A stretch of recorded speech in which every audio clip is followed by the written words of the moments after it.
안녕하세요. TV책방 북소리 진양입니다. 안녕하세요. 이창현입니다. 시간이 참 빠릅니다. 네. 어느덧 가을의 한가운데서 인사드리게 됐습니다. 만산 홍엽인데 네. 오늘 진양의 아나운서를 보니까 만산 홍엽을 가져오신 것 같습니다. 네. 올해는 유난히 단풍이 아름답습니다. 네. 나이 드니까 세상, 자연이 보이는 것 같아요. 나이 들어서 보이는 건가요? 젊었을 때는 사람만 관심 갖잖아요.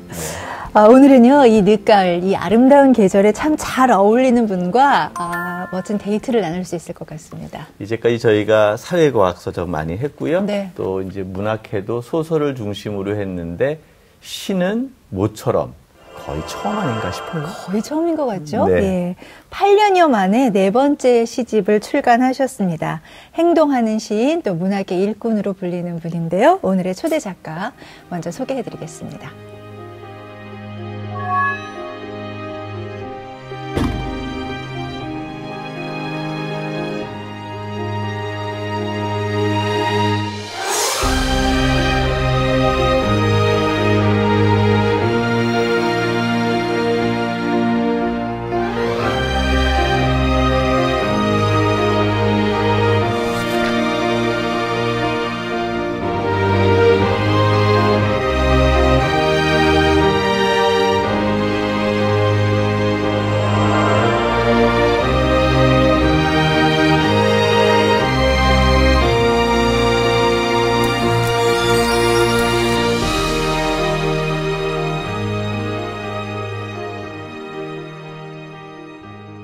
네, 활에 기대다 정우영 시인 모셨습니다. 안녕하세요. 네, 안녕하세요. 네. 먼저 시집 출간 축하드립니다. 네, 고맙습니다. 예.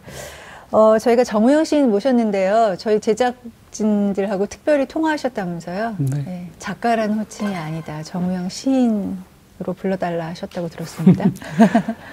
시는 좀 다르게 글 쓰는 거를 다르게 하는 것 같아요. 그래서 불리워지는 것도 다르게 불리워지길 원하는 거 아니까. 네. 시인이라고 했을 때 이는 사람인이잖아요. 그래서 시인들은 시를 쓰는 게 아니고 사람을 짓는다 이렇게 생각들을 해요.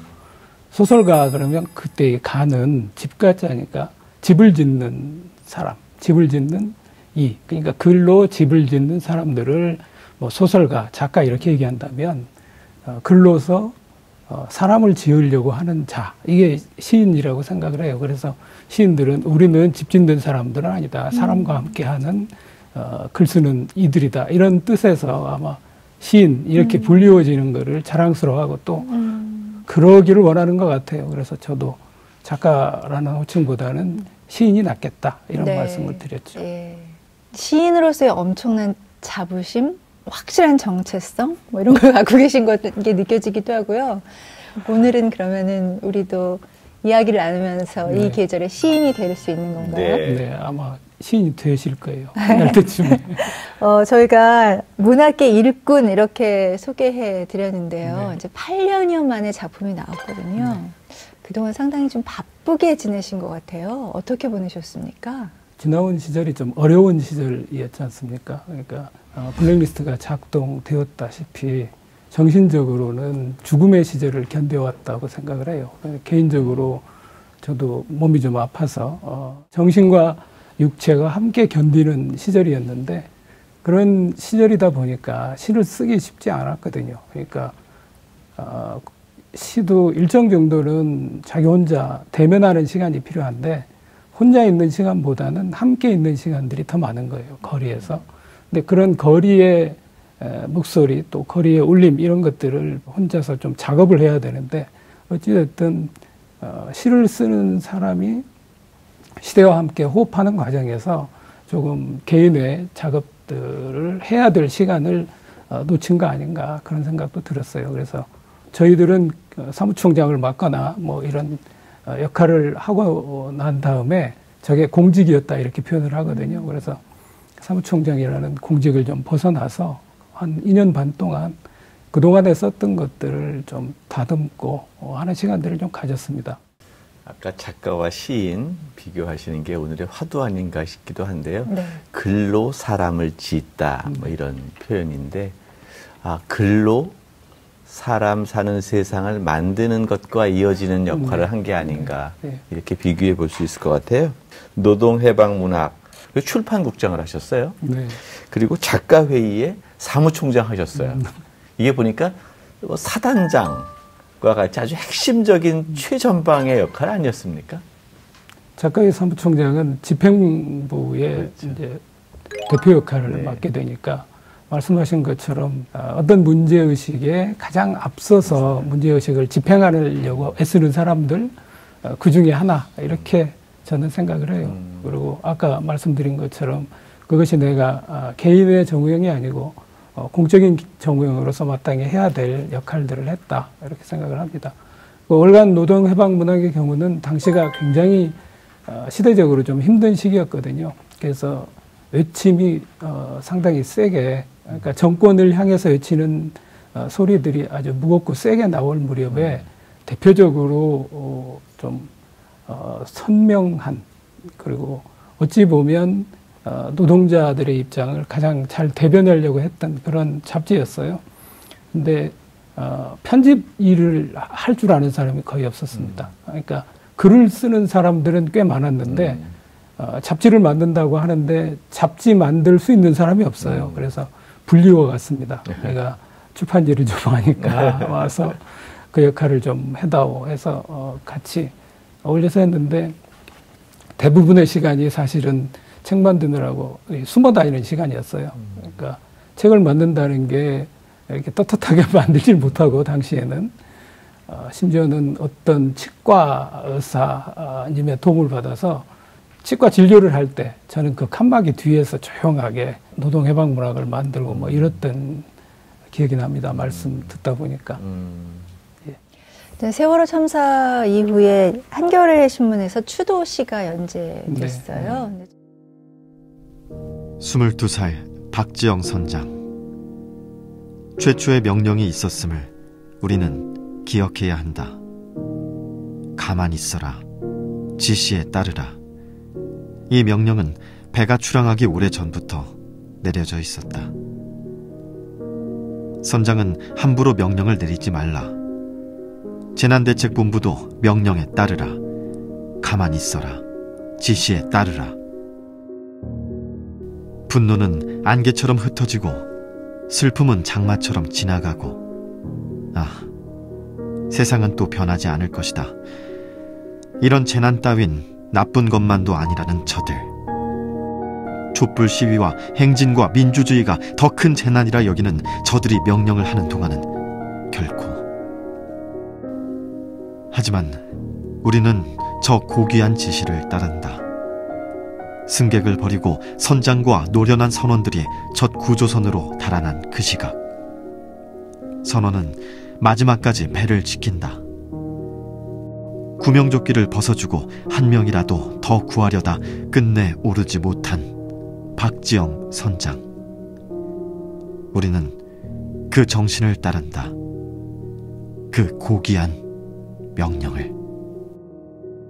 그때 작가회의가 이거는 국가적 재난인데 어떻게 대응할까 고민을 많이 했거든요. 그래서 첫 번째로 한 게 작가회의 홈페이지가 있는데 홈페이지에 사이버 분향소를 설치해서 시인 작가들이 거기에 애도의 글을 이렇게 올리고 슬픔을 함께 나누는 이런 일들을 한 2주 진행을 했는데 그거 가지고는 부족한 거예요. 그러니까 작가의 홈페이지라고 하는 공간은 되게 글 쓰는 사람들이 들여다보는 거지 국민이 와서 함께 하는 공간은 아니었기 때문에 그러면 우리가 좀 유력한 매체하고 우리의 작업들을 함께 하자. 그래서 한겨레에 제안을 했죠. 그때 한겨레에서 일면을 준다고 그러면 애도시 연재를 하자 이렇게 해서 시작을 했는데 세월호 유가족들만 슬퍼하고 이렇게 아파한 게 아니고 국민 전체가 그런 슬픔 속에 잠겨 있었기 때문에 시인의 그런 애도의 한 소절만 가지고도 슬픔과 아픔을 치유받았다고 하는 그런 격려를 많이 받았어요. 그 작가의 일원인 제가 또 아프면서 또 이것이 우리가 해야 될 몫이구나 하는 그런 어떤 그 각오를 새롭게 했던 네. 그런 순간들입니다. 그렇게 최전선에 쓰셨으니까 아마 그 당시에 뭐 탄압이라고 할 수 있는 블랙리스트에도 올라가셨을 것 같아요. 근데 돌이켜보면 제가 보기엔 저건 블랙리스트가 아니에요. 블랙리스트는 그야말로 그 몇 사람을 지적해서 이렇게 하는 거지. 10,000명, 네. 10,000명이면 우리 한국 사회에서 활동하는 대부분의 시인 작가거든요. 활발하게 활동하는 시인 작가들을 다 배제해버리면 뭐 그런 생각을 전혀 하지 않았다는 거죠. 그리고 그 10,000명 속에는 겹치는 경우가 많아요. 그러니까 그 전체로 얘기하면 10,000명 이렇게 얘기하지만 한 사람 한 사람으로 나누면 10,000명이 훨씬 미칠 거예요. 저도 거기에 10,000명 속에 한 3-4번 겹쳐서 들어가 있을 테니까. 그러니까 어찌 보면 너무 허술한 그리고 그런 블랙리스트를 작동해서 한국 문학 혹은 문화예술의 정신을 좀 위축시킬 수 있다고 생각했던 것 자체가 정말 어리석은 생각이었다. 이런 생각이 듭니다. 네. 근데 이제 거리에 서 있는 시인, 이제 맨 첫 말씀으로 되돌아간다면 시인과 작가, 작가의 참여는 이게 좀 대칭이 잘 호흡이 이루어지는데 시인과 참여, 이게 조금은 좀 거리감이 느껴질 수도 있는 거예요. 예. 그러면 이제 시대의 양심으로서 시인이 거리에 선 이유 좀 말씀해 보실 수 있을 것 같은데요. 문학이 그렇다고 생각을 하는데요. 특히 시는 조금은 선동적인 그 기질이 있거든요. 시 자체가 가지고 있는 특성 중에. 그리고 또 시는 그 소설이나 이런 거에 비해서 사람들에게 가장 먼저 가닿을 수 있죠. 그러니까 그 뜻을 정확하게 이해하진 못하더라도 느낌을 먼저 전달받을 수 있기 때문에 시인들의 시 한 줄이 훨씬 감동적이고 또 뭐 눈물을 흘려야 될 때 눈물을 흘릴 수 있고 뭐 그 시라고 하는 거 문학이라고 하는 게 기본적으로는 저는 현실에 적응하는 게 아니고 현실에 저항하면서 또 그 현실을 넘어서려고 하는 것들이 시이고 문학이다 이런 생각을 하거든요. 그러니까 현실에 안존하는 순간 시와 문학은 없는 거죠. 왜 그러냐면 시든 문학이든 저는 예술은 사실은 지금 이렇게 뭐 싸우는 시인 이렇게 구분을 하긴 하지만 단 하나의 목적이라고 생각을 해요. 이 세상에 없는 새로운 것. 그래서 창작이라고 쓰지 않습니까? 새로운 것을 만들어내는 것. 그렇다면 이 현실을 넘어서기 위해서는 이 현실을 넘어서려고 하는 의지를 보여야 되거든요.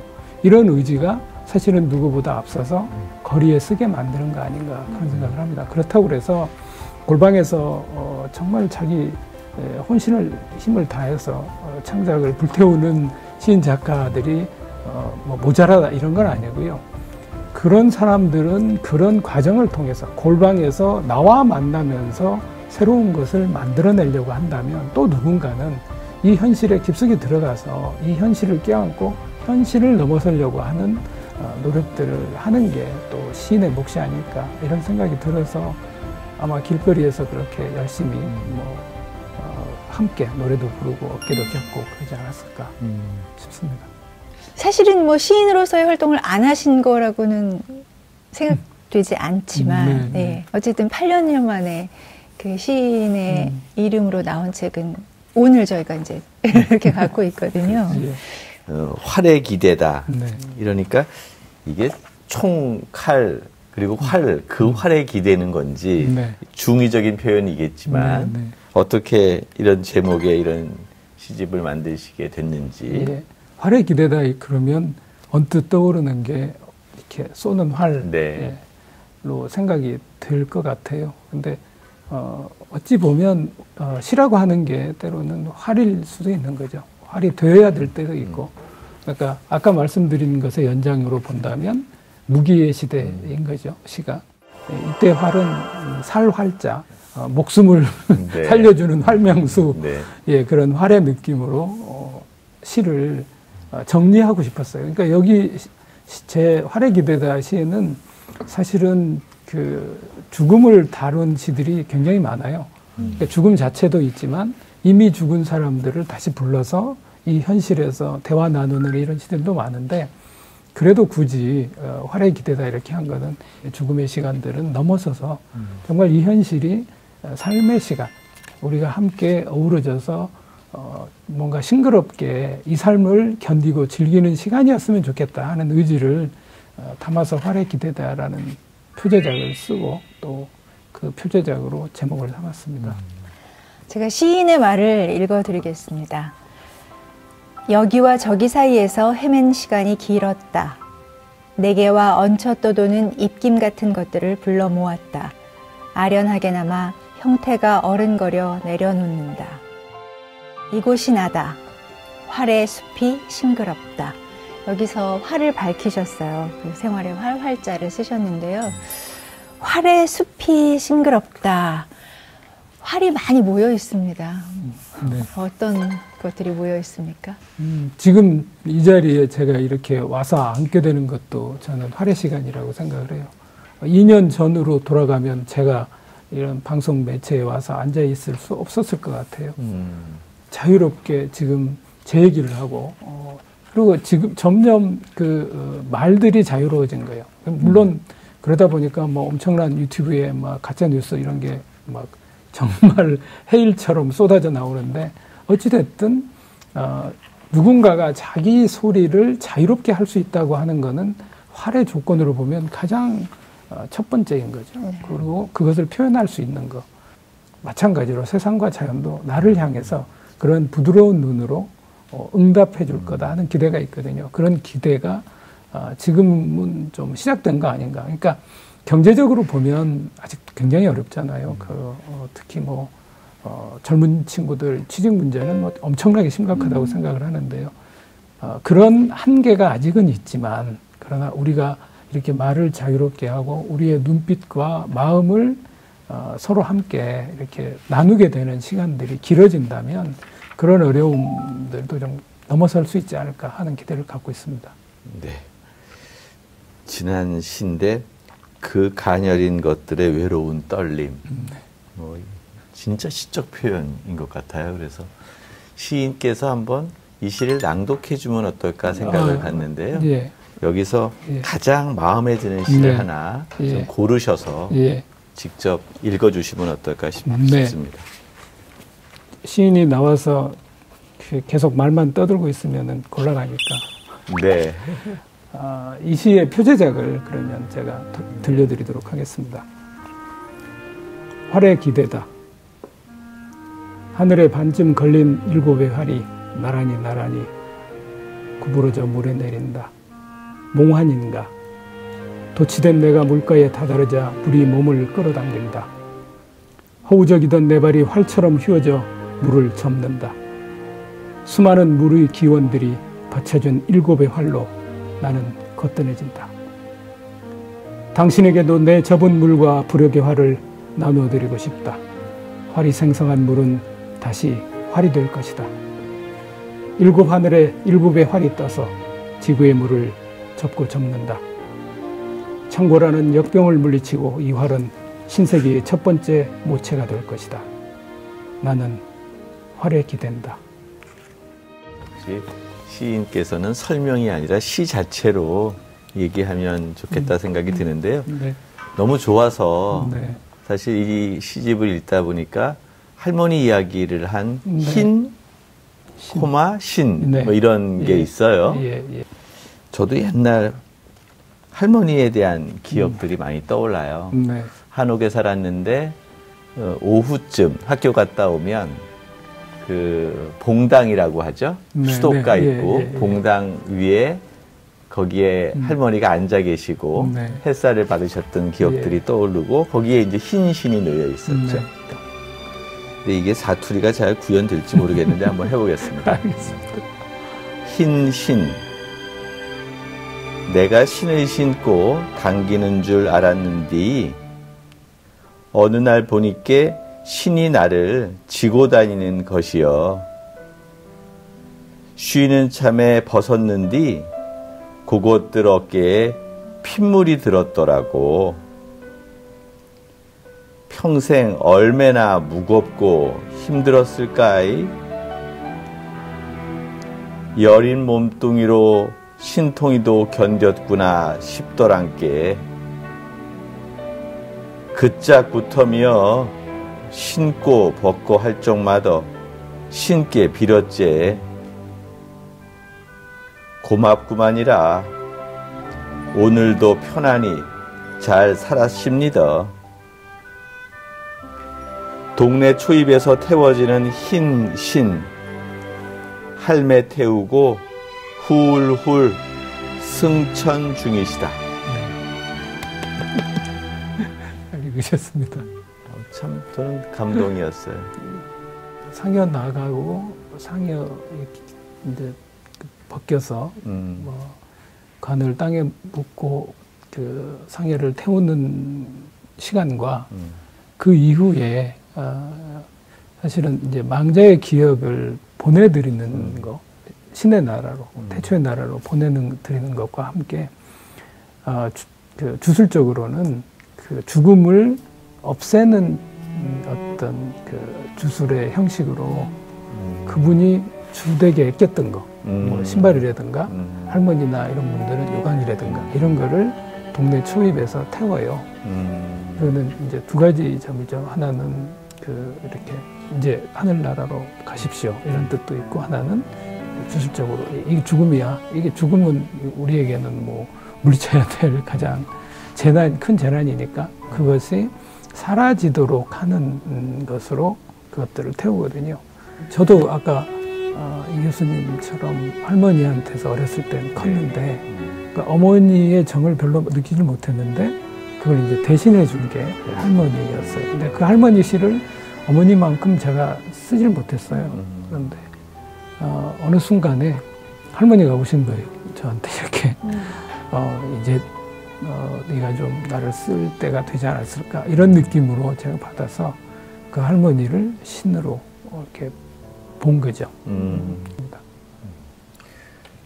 보면 시인의 시를 보면 아날로그 방식 같아요. 네. 그러니까 그 원고지에다가 꽉꽉 눌러서 네. 볼펜이나 펜으로 쓰고 읽는 사람도 종이에 꽉 눌려진 흔적이 있는 활자의 흔적이 있는 네. 종이의 마티에르 속에서 읽고 차분히 정독해야 되는 시 뭐 이런 느낌이 드는데 요즘 미디어 상황은 그렇지 않잖아요. 네. 그냥 소셜 미디어에서 짧고 순간적이고 즉흥적인 시들이 이렇게 범람하는 것 같아요.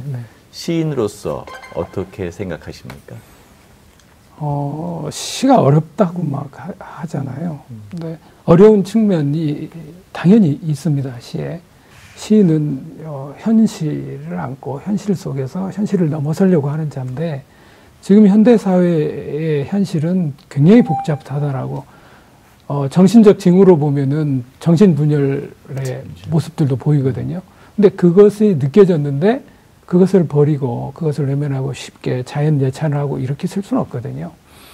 그래서 그런 작업들을 우리가 다듬을 수 있는 가장 최선의 언어를 통해서 보여주려고 하다 보니까 어려워지는 거고요.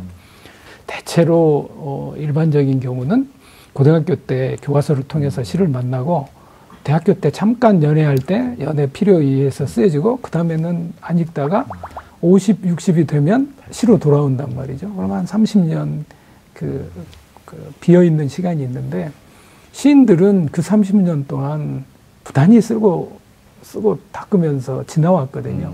그러니까 시를 쓰는 쪽으로 보면 전문가예요. 근데 이 전문가들이 아주 평이하게 마치 국민학생처럼 쓰기는 어렵거든요. 그러니까 시도 시인과 함께 단련돼 가는 거죠. 그러다 보니까 어떤 시들은 굉장히 어려워요.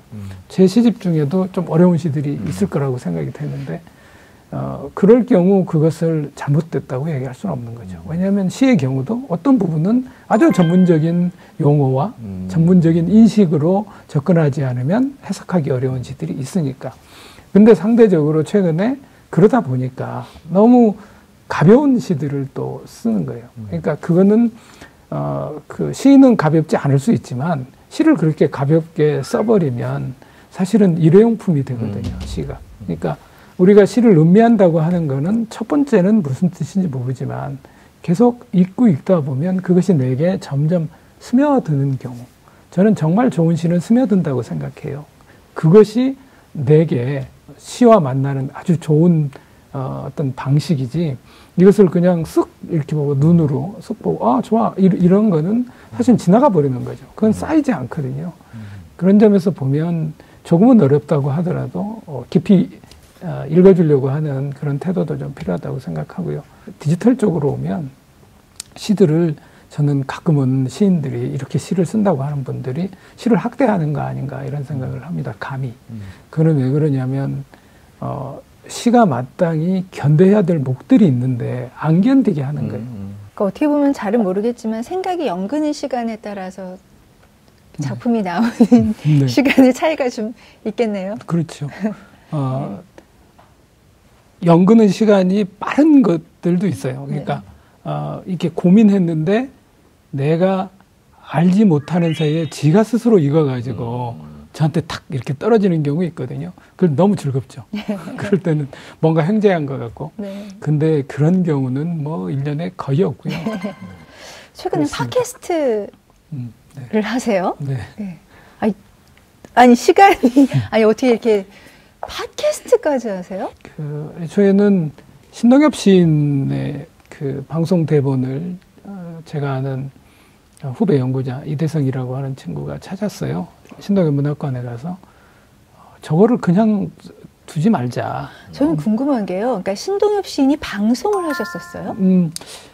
그래서 저희가 예. 신동엽 시인이 직접 그 목소리를 입혔는지 예. 궁금해서 예. 그 테이프를 찾으려고 했는데 없더라고요. 예. 너무 오래돼서. 예. 그래서 그걸 확인은 못했어요. 예. 그런데 그 방송 대본을 직접 쓰시고 예. 그리고 그게 시간이 짜투리 시간이에요. 네. 이렇게 10시 50분에서 11시로 넘어가기 전 한 10분? 10분 정도. 예. 예. 그래서 그게 67년도 이쯤 일인데요. 그래서 6필원 걸 거 아니에요. 그때 예, 거가. 그때죠. 와. 원고지에다가 예. 쓰신 거죠. 그 원고를 다시 그러니까 방송을 하신다는 거잖아요. 그렇죠. 방송을 신동엽 시인이 그때 명성요고 선생님으로 재직하고 있었어요. 그래서 명성요고 이제 그 명성요고가 동국대 부속 여자고등학교로 바뀌었는데 그 여학생들하고 같이 신동엽 선생이 쓴 방송 대본은 의미가 있으니까 예. 학생들이 읽고 그것만 가지고는 또 서운하니까 우리가 50년 만에 후학들이 신동엽 선생 글에다가 좀 뒤에 말미를 좀 붙이자. 그래서 글 자체로 보면 신동엽 선생이 말씀하시고 후배들이 또 그걸 이어받아 가지고 독자들에게 전달하는 이런 어떤 컨셉으로 작업을 해서 녹음을 했습니다.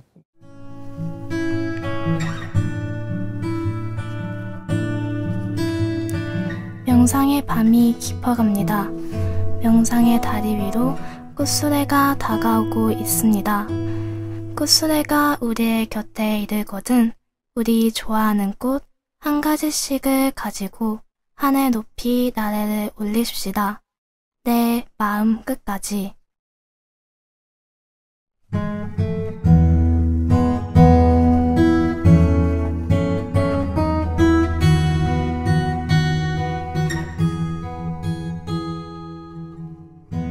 다방면으로 독자들하고 이제 만나려는 고민을 하고 계시는 것 같은데요. 계속해서 새로운 아이디어를 짜내고 계신 것 같은데 어떤 행사를 계획하고 계십니까? 내년이 신동엽 시인 50주기예요. 돌아가신 지 벌써 50년이 됐는데 50주년인 만큼 뭔가 새롭게 신동엽 선생을 바라보는 시선들도 필요할 것 같아서 첫 번째로는 그 신동엽 문학상이 주어져요. 그 신동엽 문학상을 받았던 시인 소설가들이 헌정 시집, 헌정 소설집을 이거는 처음 내가 밝히는 건데 어디도 기사화되지 않은 거. 그거를 준비해서 내년 4월 이전에 후배들이 신동엽 선생한테 드리는 그런 시집 소설집을 준비 중이고요. 서울에서는 신동엽 선생이 부여하고 서울의 도남동에 주택에 계셨어요. 돌아가실 때는 도남동에서 돌아가셨는데 그래서 신동엽 선생의 자취가 묻어있는 서울 지역들을 아마 하루 문학기행 형태로 가려고 합니다. 근데 최근 들어서 저희 프로그램에서도 글쓰기에 네. 대한 이야기들을 다시 하고 있어요. 글쓰기라는 게 거의 이제 소멸되어 가는. 그러니까 네. 옛날에는 글을 쓰고 글을 소비하는 게 거의 1대1이었다면 지금은 대량 유통되면서 누군가의 쓴 글을 그대로 읽어내는 네, 소비자가 예. 전락했던 것 같은데 시도 마찬가지 같아요. 네. 그래서 혹시 글쓰기에 대한 이야기를 하듯이 시쓰기에 대해서 한 말씀 하신다면 어떻게 얘기하시겠습니까? 시를 우선 저는 쓰는 것보다 시와 만나는 시간이 좀 필요할 것 같은데요. 시는 소리내서 읽는 게 첫 번째라고 생각해요. 그러니까 눈으로 읽는 거는 일단 글자화된 시를 만나는 거고요. 소리내서 읽게 되면 시는 애초에 내 몸속에 있던 말이 글로 바뀌는 거거든요. 그래서 말을 먼저 만나면 그 시의 숨겨진 부분들을 느낄 수 있다고 생각해요. 그래서 저는 늘 소리내서 읽어라, 시를. 눈으로 보지 말아라. 그리고 실제로 이제 낭독회 같은 거 할 때 누가 낭독하면 이 편에서 그거를 눈으로 보고 있거든요. 보지 말고 낭독하는 걸 들어라.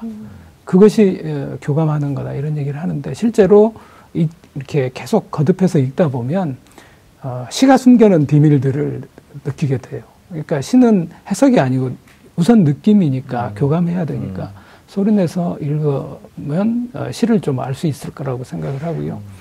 그리고 시를 어렵게 생각하면 저는 할 수 없다고 생각해요. 접근할 수 없는 거죠. 근데 시는 되게 쉬운 거거든요. 시는 제 생각에는 아무것도 아니면서 그 모든 것이라는 얘기를 가끔 하거든요. 뭐 아까 말씀드린 것처럼 오랜 시간이 걸리긴 했지만 신발을 가지고 쓸 수도 있고, 그냥 시는 사실 널려 있거든요. 근데 그 시를 내가 어떻게 만나나, 어떻게 발견하나, 이런 것인데, 그러기 위해서는 사실은 메모하는 습관이 필요하다는 거예요. 왜냐하면 그 찰나는 우리가 기억하기 전에 지나가 버리거든요. 그런데 메모를 해놓으면 그 찰나가 잡혀지는 거죠, 저한테. 그래서 그런 방식으로 시를 읽고 쓰면 좀 쉽게 시를 쓰실 수 있지 않을까. 소리내서 읽는 것, 네. 그리고 듣는 것. 좀 맥락은 다르지만 저희 어렸을 때는 읽기 교육이 분명히 있었거든요. 네. 국어 시간에 소리내서 읽는 거 많이 했어요. 네. 틀리지 않고 누가 예. 제대로 오래 읽는가, 뭐 이런 것도 했었거든요. 네, 네. 그리고 실제로 시는 얼마나 정말 가깝냐면, 시 왼손에 이렇게 보시면 왼손에 뭐가 기록돼 있잖아요. 왼손에. 뭐가요? 지문 한번 보세요. 손금. 진양의 아나운서님이 기록이 안 돼 있는 거 보니까 외계인인데, 뭔데요? 대체로 시라고 써 있죠. 시라고 써 있습니다. 정말 시요. 제 손에 보면 예, 시. 시라고. 아, 시? 시라고 네. 써 있어요. 예, 그러네요. 지구인인. 보여드릴까요? 진짜 그런데요? 예. 네. 그리고 오른쪽에 보면 네. 또 거꾸로 시가 써 있어요. 네, 그런데요? 거꾸로. 네. 이걸 한번 이렇게 부딪히면은 한번 부딪혀 보세요. 네, 이렇게. 딱 맞아. 이렇게. 네. 이게 시거든요. 그게 네. 뭐냐면, 시는 저는 박수라고 얘기해요. 네, 시는 박수다. 예, 왜 그러냐면, 박수라고 하는 행위는 일단 나와 만나는 행위거든요. 내가 뭔가를 성취했을 때, 정말 즐거웠을 때, 자기도 모르게, 내가 뭐 해냈어, 이런 거잖아요. 했어. 네, 했어. 네. 근데 이 했어를 타인에게 줄 때, 너에게 줄 때 똑같이 박수를 치거든요. 너, 야, 잘했어. 박수. 근데 우리 함께 뭔가를 얻어냈을 때 또 똑같이 박수를 치거든요. 저는 이게 본능적인 교감이라고 생각해요. 박수 치는 행위가. 근데 실은 시도 이 박수와 같은 거거든요. 본능적으로 교감할 수 있는 그것이 이런 몸짓이 말로 바뀌는 거죠. 네. 그러니까 박수가 몸짓이라면 말로 바뀌는 행위, 박수와 같은 교감의 행위가 시다, 이런 생각이 들어서 시를 어렵게 생각할 필요 없다. 내가 이미 시인이잖아요. 갖고 다니는 건데. 그렇게 편하게 생각하셨으면 좋겠습니다. 네. 다음번에 또 얼마쯤 기다리면 작품을 만날까요? 이번에는 제가 5년 이내에 내보려고 노력하겠습니다. 또 이걸 직접 물어보시니까 이렇게 해놓으면 이게 공식적인 약속이잖아요. 지키기 위해서 노력하기라도 할 테니까 5년 이내에 시집 한 권을 들고 혹시 또 불러주시면 돌아오겠다, 이런 약속을 해야 되겠습니다. 네. 아, 5년 동안 북소리가 이게 진행이 돼야 될 때 그게 저희한테 숙제인데요. 일단 프로그램이 살아남아야 되고 PD님이 노력하실 것 같아요. 네, 또 저기 저희 진행자도 살아남아야 되는 이중적 고통이 있습니다만. 자, TV 책방 북소리의 공식 질문입니다. 네. 내 인생에 남는 한 구절? 네, 네. 이거 제가 갖고 오라고 그래서 제가 갖고 왔는데요. 망국의 노동자여라는 시집입니다. 이게 80년대 시의 시대라고 80년대가 불리웠는데 그때 대표적인 시인이 박노해, 백무산, 김남조 이렇게 이제 세 분인데 제가 그때 만난 그 시집이 망국의 노동자였어요. 근데 백무산이라고 하는 시인의 작품인데 이게 첫 번째 시가 노동의 밥이라는 시입니다. 노동의 밥. 저는 이런 밥이 있는지 이때 처음 알았어요. 첫 행을 제가 잠깐 말씀드리면 제목이 노동의 밥인데요. 피가 도는 밥을 먹으리라. 피가 도는 밥. 우리가 밥 연상되는데 연상할 때 피가 돈다고 표현할 수 있는 사람이 몇이나 될까 싶어요. 그런데 노동자들한테는 이 당시에 밥이 피였다는 생각이 들어요. 그만큼 힘들게 밥 한 그릇을 얻어낸 거죠. 그 얘기를 쭉 썼어요. 그래서 이 그 노동의 밥, 이 피가 도는 밥을 먹으리라 이 한 구절이 저는 평생 저한테는 일종의 화두처럼 돼 있어요. 이때 나한테 영향을 준 밥이라고 하는 문제의식이 내 시의 중요한 화두가 됐고 내 삶의 하나의 좌표가 됐구나 하는 거를 깨달을 수 있었습니다. 그래서 또 그런 말씀하시니까 새삼 좀 의미 있는 시가 아닌가 이런 생각이 듭니다. 네. 자, 오늘 TV 책방 북소리 책 색다른 시선을 만나다 활의 기대다 정우영 시인 8년 만에 나온 책 시집으로 함께 말씀 나눴습니다. 왠지 오늘 마무리는요 감사의 뜻을 담아서 박수로 끝내야 될 것 시인의 고맙습니다. 네, 특별한 의미 시 박수로 마무리. 이렇게 해서 두 분께서도 처음 제가 말씀드린 것처럼 시인이 되셨습니다. 네, 고맙습니다. 예, 네. 뜻깊은 날입니다. 일기 쓰겠습니다. 예, 건강하시고요. 네. 5년 후에 꼭 뵙겠습니다. 네, 이 자리일까요? 하여튼 모르겠지만 더 좋은 곳에서 더 좋은 뵙기를 곳에서 열심히 노력하겠습니다. 고맙습니다. 고맙습니다. 감사합니다. 네.